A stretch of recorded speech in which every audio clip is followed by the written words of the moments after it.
It's time to ask the important questions. What makes a great sci-fi book? I mean, let's think about it. Sci-fi is a thing that, if you're watching me, you probably read a good bit of sci-fi at the very least, even though I mostly read fantasy. But it's a thing that I've wondered. What makes a great sci-fi book? And I think I have a couple things that I can nail it down to, or at least things that make a great sci-fi book for me. No Hitchhiker's Guide is not an example I have. But I want to go with the very first thing that I think is important in all media. Good characters. Well, maybe not good characters. You need interesting characters. Sci-fi does not need, what's the word? Great character development, great character writing, as much as it needs great characters. So, a good example is actually, I should have used this on the shelf, but I have it in my head. God Emperor Leto II. I won't spoil anything, but he's not the most interesting, or he's not the most developed mentally. He has a very simple ideology, but that ideology brings him to very fascinating and interesting places in his society, and it makes him do very interesting things in God Emperor of Dune. And so, it's an interesting character, but he's not Guts level, he's not Fit Chivalry level, he's not somebody who's so developed as a character that we'd say, oh my god, he is the best written character, best well-realized character I have ever seen in any media. He just isn't.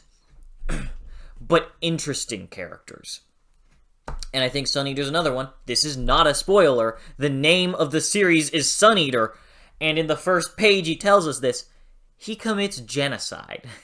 This is the story of how a man committed genocide upon an entire race.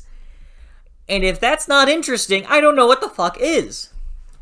And let's take another, example. There we go. Hyperion.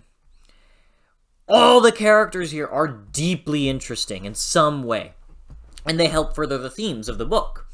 So we have, I think you know, the daughter, the girl.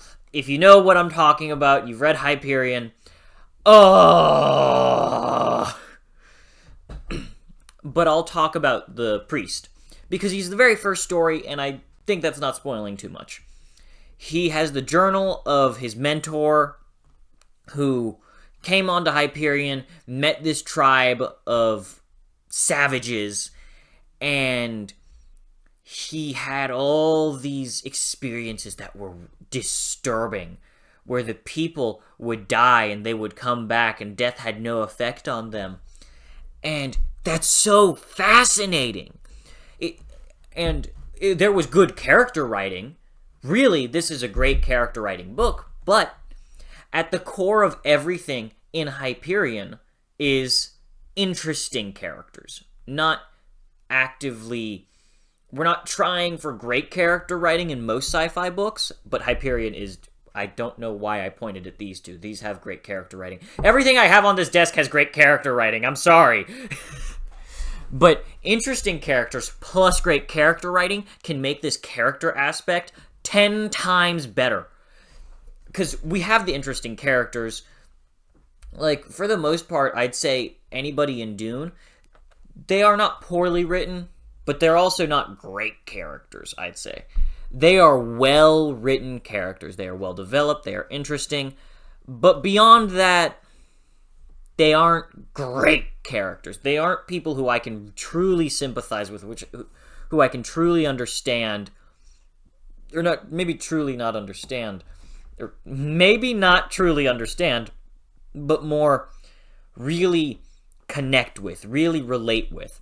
I just don't think those ideas are the things that Frank Herbert wanted you to pull out from Dune.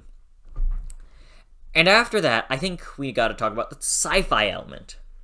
So, what is the science? How is the science explored? Can we understand it fully or can we not? Personally, I think that the greatest sci-fi books have parts of their science fiction, or their science, that you can't understand. Like, there is a logic to it, but really you can't fully understand it. Because at the end of the day, it adds like a bit of mystique to the science. It adds a bit of mystique to the science of the universe. And it makes the universe all the more complex. It makes it more curious. We know that this thing does this, but we don't know how. We know that I can do this, but we have absolutely no idea how I do that.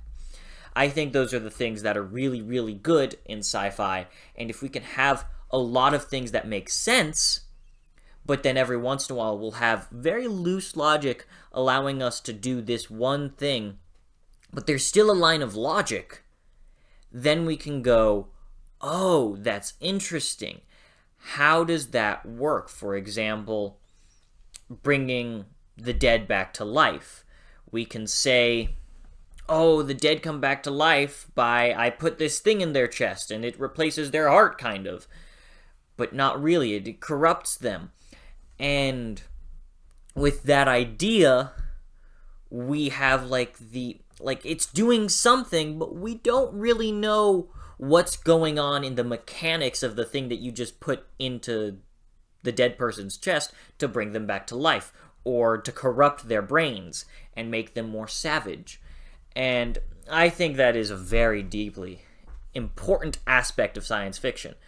Sections or things that we can't fully understand, but there is a line of logic to. Now, the third thing I think is the second most important. I think characters are always the most important. But if you have a really good part of this, then you are probably going to have a great sci-fi book. And that's why I have Parable of the Sower up here. Why Parable of the Sower?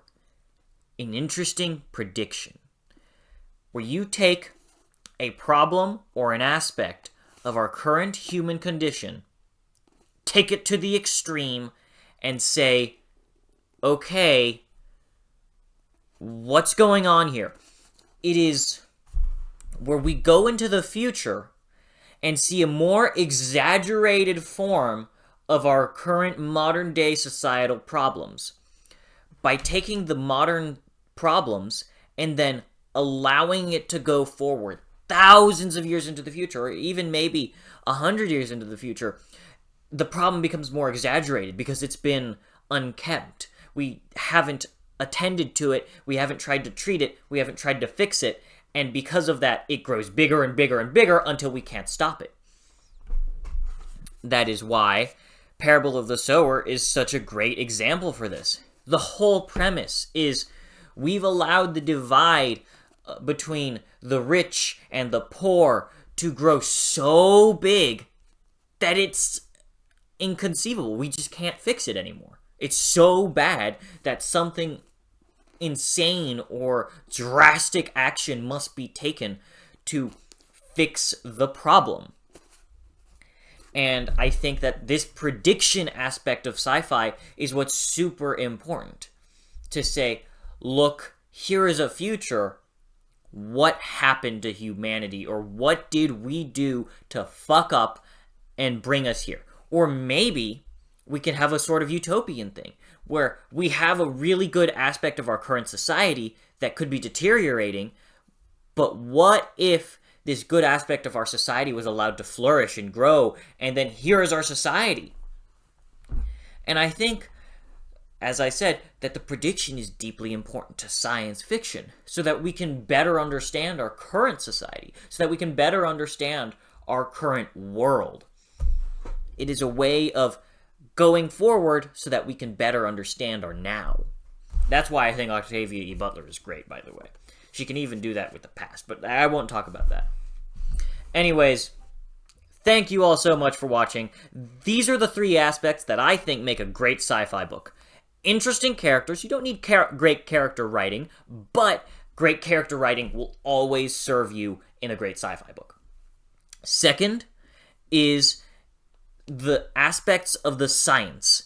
Aspects of the science where you don't fully understand it, but there's a line of logic to it. Everything in science fiction, to me, must have a sort of logic to it. Can't be fantastical, because it's not fantasy most of the time. There is a way to blend the two, but I mean, you know what I mean. Science fiction and fantasy are so close-knit. And then the third aspect is prediction. Can you have a good prediction which allows us to better understand our current world? Anyways, I hope you all have a great day, and I hope you really enjoyed this video. Tell me, are there any things that you think could make a great sci-fi book that I didn't touch up on? Is there something about these books or these aspects that you think I didn't touch up on? Or do you have a great example in the comments? I'm absolutely willing to hear more comments giving great examples. I love that sort of stuff. Anyways, I hope you all have a great day. See you all next time.